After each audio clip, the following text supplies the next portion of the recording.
Well, you certainly know how to compliment a woman. Well, if you'll excuse me. Do you know who I am? No, I can't say that I do. I don't know how to put this, but I'm kind of a big deal. Really? People know me. Well, I'm very happy for you. 10, 9, 8, 7, 6, 5, 4, 3, 2, 1, 0. Ni lyssnar på Johnny Warström, vd och medgrundare till Mentimeter, och ni lyssnar också till Kizzy Friday Game Changers.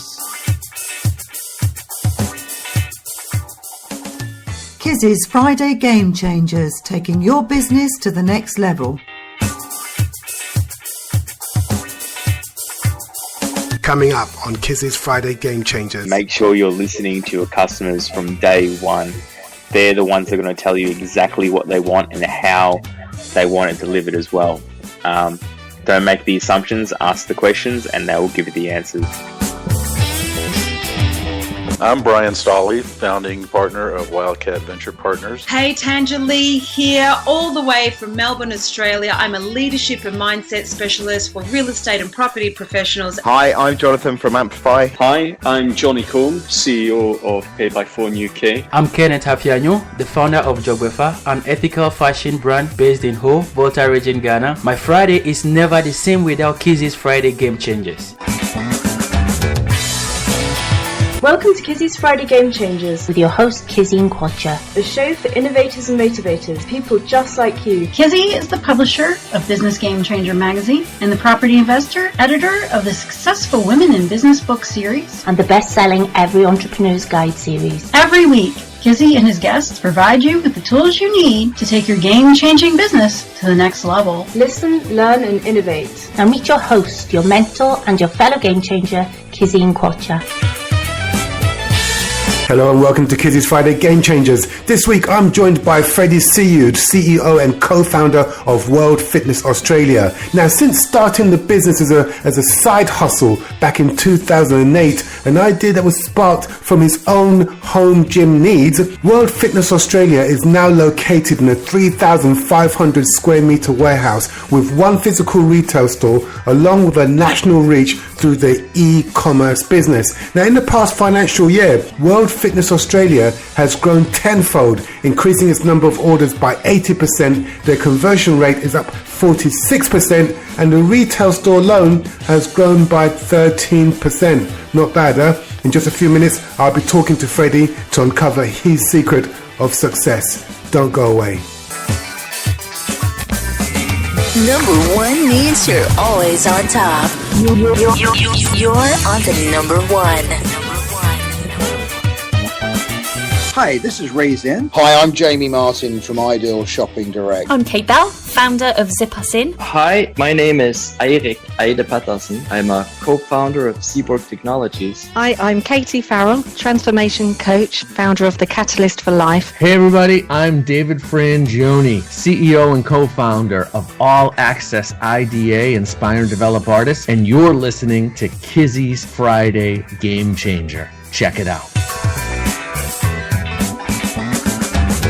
Welcome to the show. This week I have the honor and privilege to break bread with Freddy Seoud, CEO and co-founder of World Fitness Australia.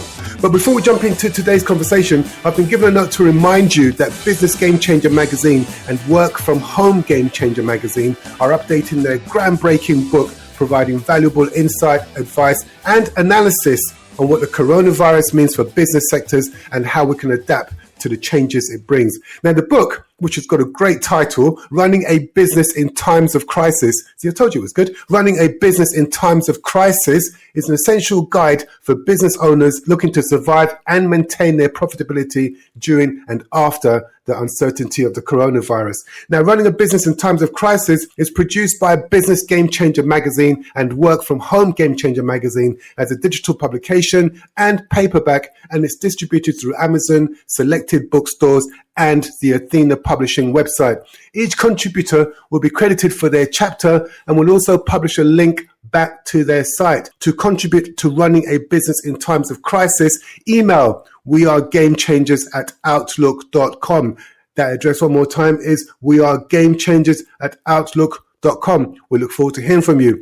That's it. Job done and the bills have been paid. Freddie, it's amazing to have you join me. Thanks for having me, mate. Good to be here. The pleasure is all mine. Let's start at the very beginning of your story, Freddie. Now, you were an average high school student who enjoyed sports, particularly rugby. You were also interested in the arts, especially music, and we know that you are something of a music guru. And you also went to university. After university, you took on a job as a project manager in the commercial construction industry, as well as becoming a procurement manager. But then, at the age of 18, you decided you wanted to get into shape and put together your own home gym. Then what happened? Then me and my uncles went shopping, and we realised that there wasn't a huge amount of options out there, especially the prices that people were paying here in Australia was just ridiculous. So we started sourcing things for ourselves, in the early days of the internet. And once we fit out our own place, we turned our attention to some of our mates and our family members who wanted the same thing, did theirs. And what came of that was an idea that, maybe we could do this to a bigger audience, a bigger marketplace in Australia. At that time, were there a lot of companies offering very similar products and services? Look, there weren't. It was a pretty closed-off industry. You had some, pretty major retailers, all using similar suppliers as well at the time. So, yeah, there wasn't a huge amount of people in it. That's interesting. So you didn't actually start off thinking to yourself, oh, I know, I want to run a game-changing business. What sector shall I get into? And look around for a business. You actually saw a problem, which was the fact that there were products available, but they were pretty overpriced. And you decided you were going to be part of the solution. Well, that's it. And we sort of came in with there wasn't the option there. If someone wanted to go for something, whether it would be cheaper or more expensive or a different style, it was closed off. There wasn't any options there. So just to have that option for ourselves was the first idea. So really, you were creating the type of business that would have helped you when you were looking around for equipment for your own home gym. Yep, that's exactly right. That's exactly right. I can imagine then that your competitors would have been pretty suspicious of this new entry into their industry. And I know for a fact that when you got started, you had a few, let's say, setbacks and challenges from other competitors who were trying to do pretty much whatever they could to stop you. What sort of things did they do? And how did you overcome them? Look, I guess with any new business, you go to market and you come up with this idea and you see local suppliers if they will supply to you, and you being the retailer. And no one really wanted to play ball. And if they were willing to play ball, the prices were overpriced at a wholesale rate. So chewing into your margins and, not favourable payment terms. So tie up your cash flow. It was all those kinds of things. But to be honest, in the early days, we were pretty discounted by a lot of people in the industry that we were, a fly-by-night that we probably didn't have enough to keep going or really get some market traction. But, here we are 12 years later. Some of them aren't here right now, which is pretty interesting. I'm fascinated by this story of yours because it kind of defies all of the traditional ways that things are normally done. From what you're saying, it doesn't sound as though you even went down the route of looking for investors to loan you money in return for a percentage of your business. Or did you do that? Or did you try that? No, we didn't. I mean, the option was always there to expand really, really quick, all in one. But we didn't go that route. We dug into our own pockets with what little we did have, and whatever we made in the business in the early days just got turned back around and put straight back into it. There wasn't I think there's a photo of me sleeping in a warehouse on the floor during the day that they've caught. It's those kinds of vibes, mate. It was it was whatever came out of that business, went straight back into it. How did you know what to do? I mean, you know, you didn't have a background running I didn't. business. No, you didn't. So when you had these challenges and you had these issues to resolve, and you have all these tiny things that kind of mount up, how did you? Did you have anybody to turn to for advice, or did you just try different solutions to see what worked? Well, luckily for this business, I had my uncles and my Thai uncle Josh as well, my uncle's best friend at the time, who still is, and they were all really instrumental in really guiding the business in the early days. And I guess at the start, I was the observer, I was the lackey, I was the muscle, I was doing all the running around and all those, you know, jumping inside of containers and those kinds of things that these guys didn't really want to do. But from the business standpoint, I actually grew up, my family, they're restaurateurs. So I grew up from a very young age, you know, 13, 14, working in the restaurants, and they've always had businesses and those kinds of things. So I guess you can say it's in my blood. And just, you know, learning how to manage people or talk to people or having that personal relationship made things a lot easier going forward in world fitness as well. So, yeah. I guess a lot of it has to be some element of trial and error, because there's no one size fits all when it comes to success in business, is there? Yeah, that's for sure. I mean, there's plenty of mistakes were made in the early days as well. You know, a conversion rate from USD to Aussie dollars is an easy thing to stuff up. Or there was a mistake like that, you know, a couple of $1,000s here for a simple decimal point. It really is all about trial and error to some degree. But I guess the way to overcome that is just research and reading and listening to advice to an extent, but taking the opportunity to potentially make those mistakes, because there's no quicker way to learn than making that kind of loss. Yeah, I guess so. And they always say that there's no such thing as failure. It's always feedback. I did mention in my intro that the company has grown quite rapidly over the past couple of years. How would you describe the company culture at World Fitness Australia? Well, look, since I came back to about 4 years ago now from construction, we've changed in the way we our culture really is from being more family. I've always been a family business, but now we've got these more workers now that are pretty much like our family, and that's how we continue to do it. It's a pretty close-knit group that we run. There's about 6 of us now in store, and you know, we've all got our specific roles, but within that, they're all individuals and they all work really independently. So the culture there is everyone's got their personality, but they all work well. Like, we all still clash heads. I fought with my uncle this morning, mate, so that never changes. But you know what? I'll see him tomorrow morning, and I'll have a coffee in my hand for him as well. So yeah, we're all pretty good mates, and I guess that's the way I like to keep it as well. I think that's really important, isn't it? The fact that you are able to disagree with somebody and still respect their opinion at the same time. Yeah, I definitely think that's been a real benefit. We've all got very strong personalities, that's for sure. So when we disagree, it's not a little disagreement. It's a proper discussion around why we disagree, and we'll all have our evidence to back it up on the best decision to move forward. And whoever wins that argument. And you know, I think the most important thing in those kinds of situations is when a decision does get made, you back that person 100%, regardless of whether you necessarily disagree with it. You know, if my uncles or one of the guys on the floor makes a call on a customer or something like that, I'll back my guys all the way. So when you're looking to hire new members of your family, are you looking for somebody who has the right attitude, or is it their skill sets that's more important? Attitude always comes first to me. I remember when I was fresh out of uni trying to get a job as a grad, and sort of pleading my case with no experience. And I know what that feels like when I have people for interviews.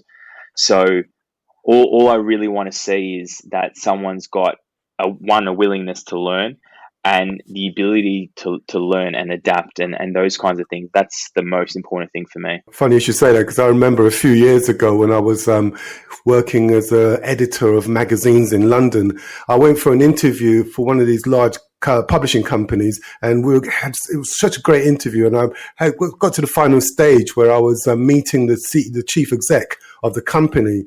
And it was a one-to-one, really huge room, just the two of us sitting there. And he said to me, Kizzy, in our organization, we believe that our greatest asset are our people. What do you think? And Freddie, I looked at him and I said, I disagree. And Freddie, when you say something and the room goes completely quiet, right? Yes. I said, I disagree. And he looked at me and said, what do you mean? I said, well, I don't think your greatest asset are your people. I think your greatest asset are the right people. I think if you find the right people to work with you, you can pretty much achieve anything. What do you think about that? Mate, I absolutely agree. The right person is always going to make the difference, and the wrong person nothing's gonna bring down a ship faster than having the wrong attitude. And that wrong attitude is always contagious as well, which is the scariest thing. Listening to a lot of other business owners and people like that, you always hear them talk about making a quick decision on whether someone's a right fit or not, and if they're not, to make that decision sooner rather than later. This story actually reminds me of when I went for my interview to become the procurement manager, and I didn't have enough experience for this job. I knew it, and I'm pretty sure the interviewer knew it as well. But I said to him, I don't think that there's anyone more suitable to learn how to make these mistakes than me. And I think I got the job based on personality, not based on the skill set. I can tell you that much. So yeah. Do you know, I'm listening to thinking we are very similar then, except we have different approaches. This is two old guys just swapping stories of back in the days. But I remember, Freddie, going back. I went for a job many years ago where I think it was like head of editorial at some large media company. And I wanted to be head of editorial, but I didn't really understand what the job entailed. But I knew that there was a lot of influence, and you got a chance to meet a lot of people within the organization and really affect what they were doing. So I thought that sounds just like my cup of tea. But I didn't know what the job actually meant. So I decided, I had this great idea that I would call the person who was leaving the job, the present head of editorial. I would call them, and I called them, and I pretended I was a journalist working for a large national newspaper, and I interviewed him. I asked him every question you can imagine about this job. I asked him, and he told me everything, absolutely everything that I needed to know. And do you know what? At the interview stage, they even said to me, this is such an important job that we've had a journalist from The Guardian calling us to interview. Did you get the job?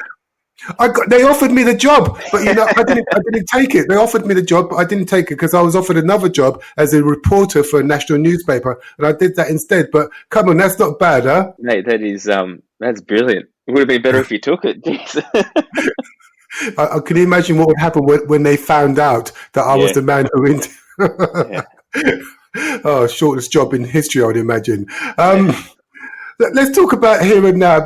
With us facing the prospect of an extended period of time working from home, Freddie, how do we stay in shape if we're not physically walking to the train station or the office? How do we do this?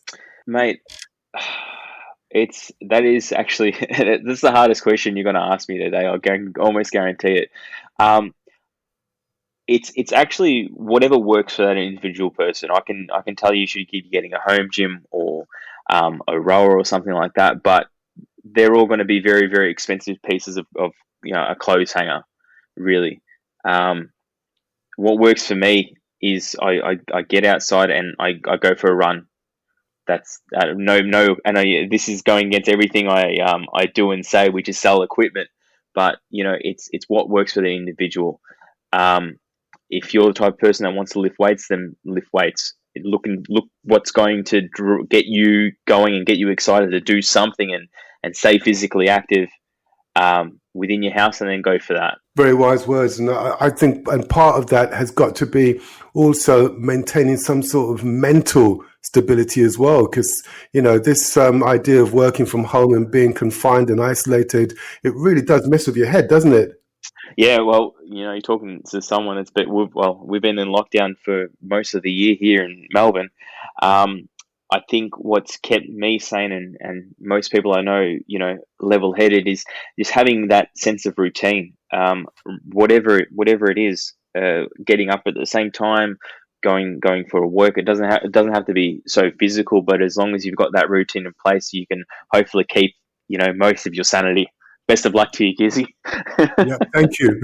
I think we've gone way past me being sane, but thank you. Oh well.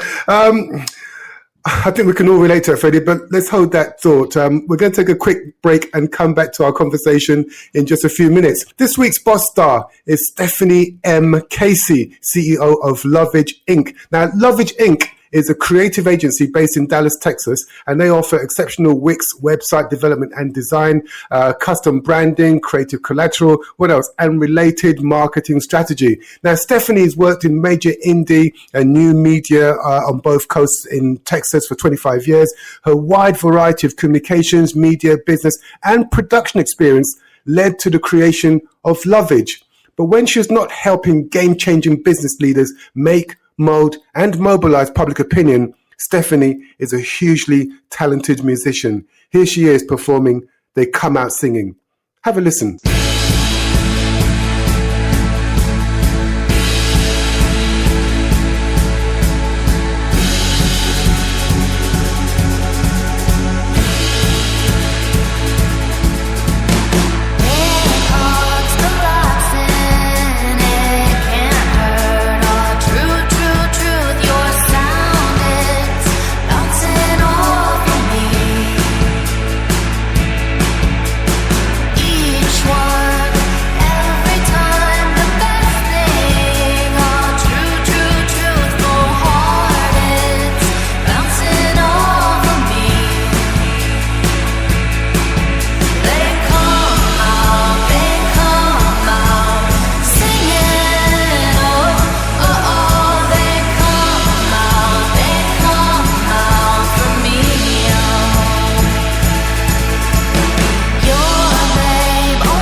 Get in touch with Kizzy's Friday Game Changers by emailing fridaygamechangers@email.com and follow us on Twitter by searching for Kizzy's Friday Game Changers.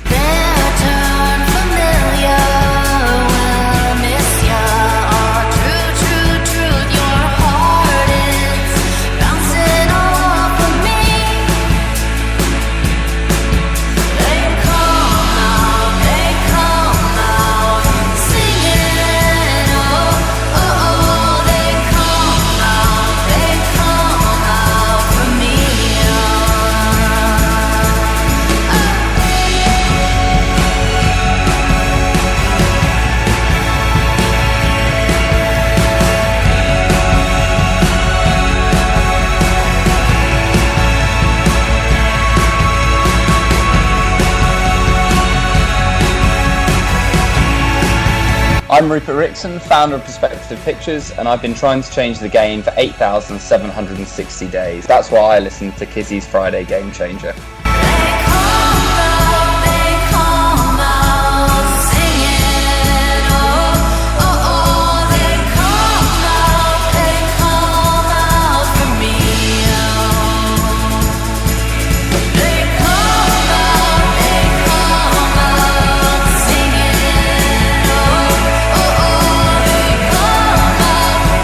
The world famous Game Changers Show. Game Changers Show. Game Changers Show.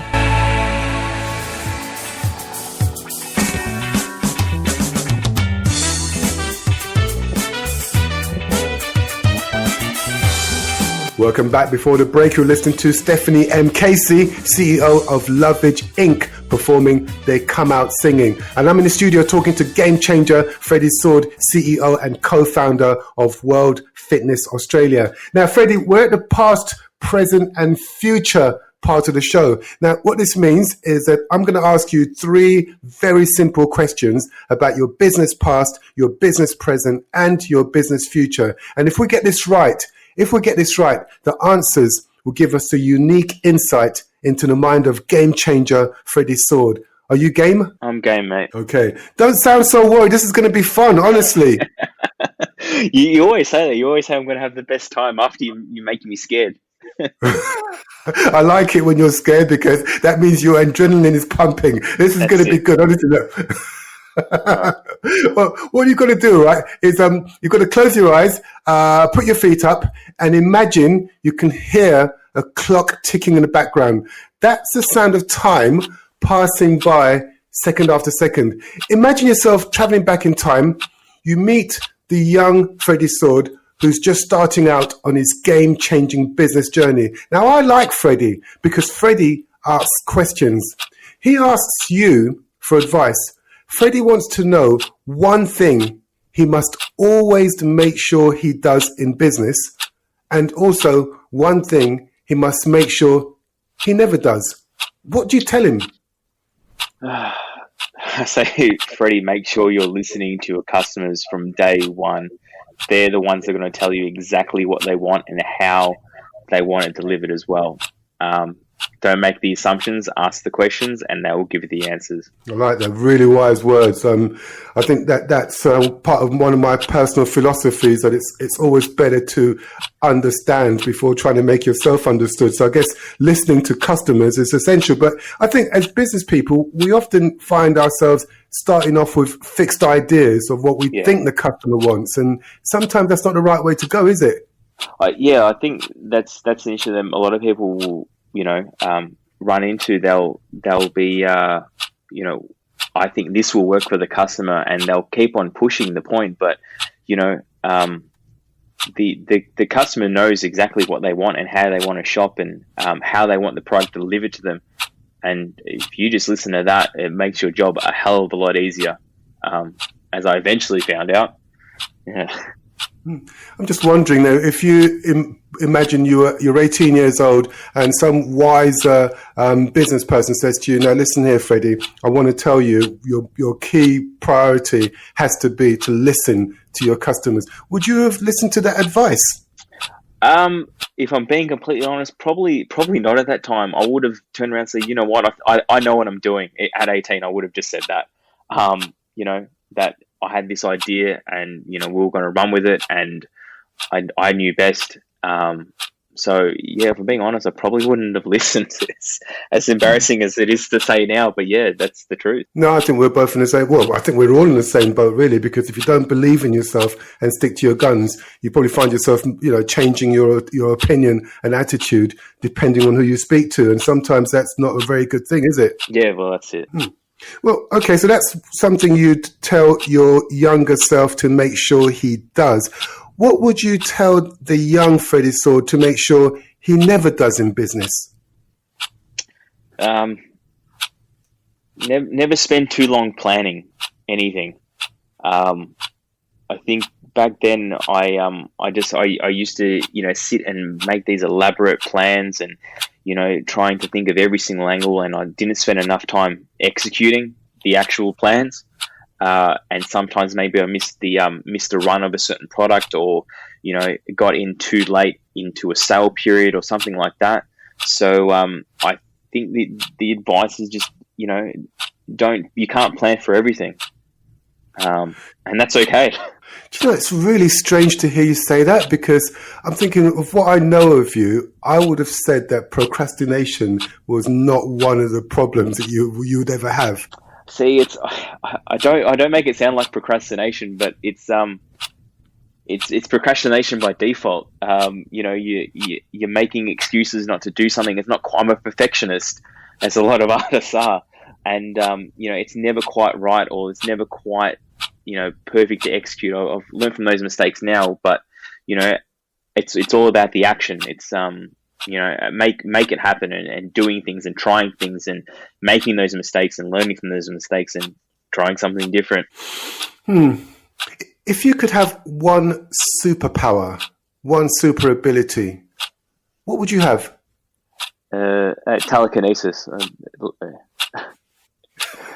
No, that's the first. Telekinesis? What, the ability to move things and with your mind? Why? Yeah. Bit of fun.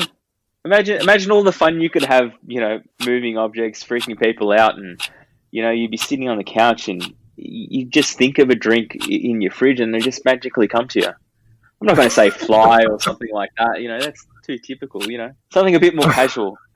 Okay, that's different. That is the first time. The last time I asked somebody this, I said, "What superpower?" They said, "Well, could it be a super sense?" And I said, "Yes." And they said, "Well, I'd like to have a sense of decorum." I thought, blimey. Okay. And you want to be the guy that moves the chair when I go to sit down, and so I fall over. 100%, exactly right. I want to be the guy that taps you on the shoulder from, 5 meters away, and you're just left there bamboozled.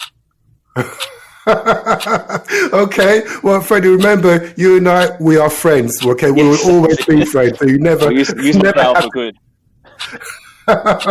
Okay, I have been warned. Okay, well, that's the past taken care of, and that's a superpower, telekinesis. Let's move into the present. Freddie, who or what inspires you? When you go through those periods when things are getting really challenging and you've got your back against the wall, what keeps you going?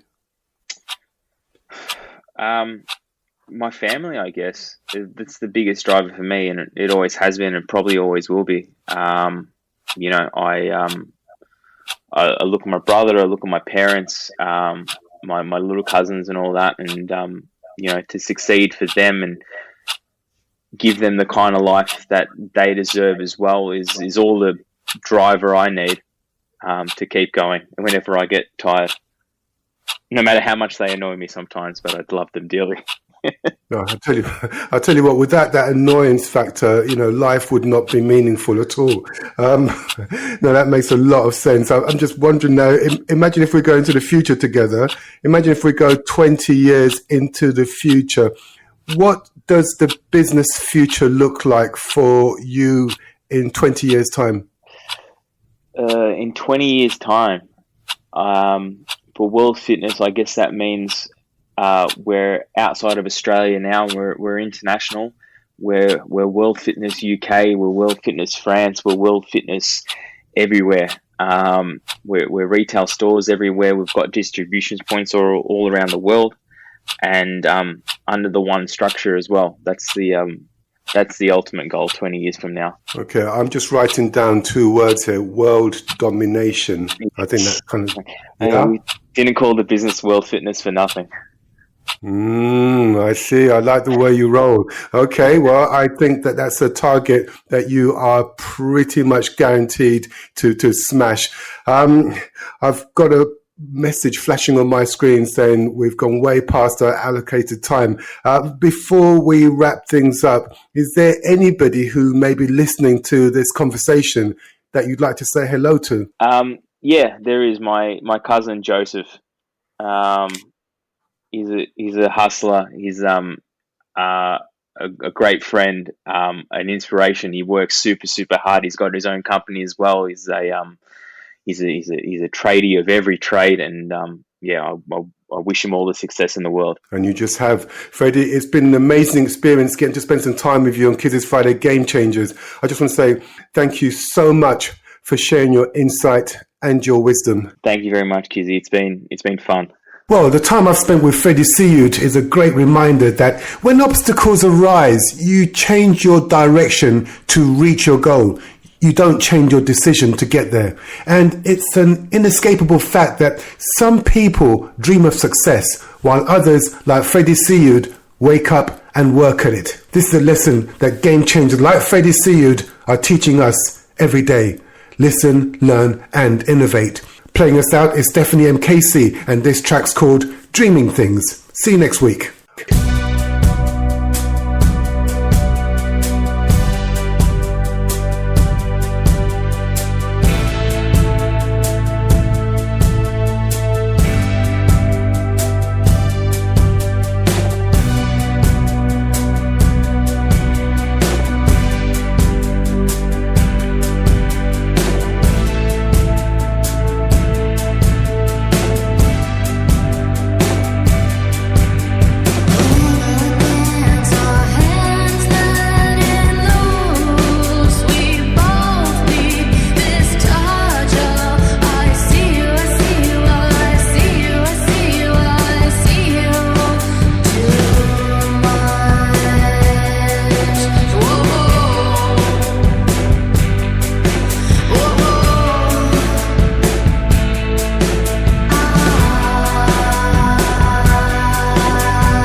touch with Kizzy's Friday Game Changers by emailing fridaygamechangers@email.com and follow us on Twitter by searching for Kizzy's Friday Game Changers.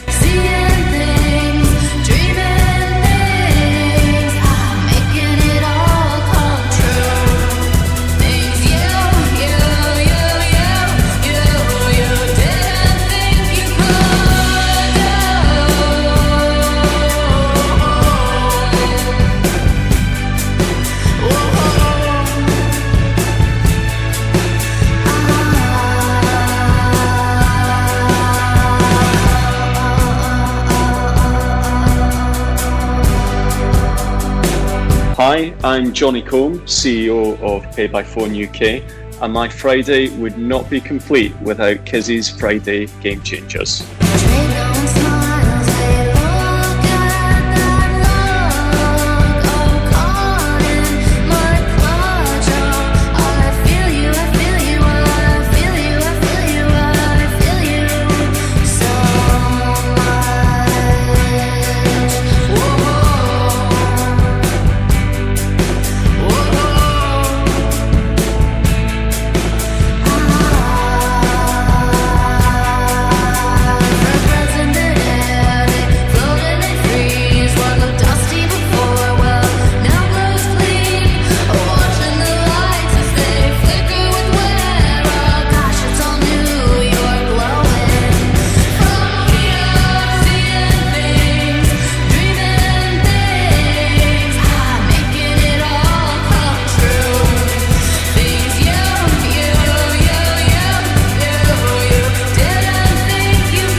The world famous Game Changers Show. Game Changers Show. Game Changers Show.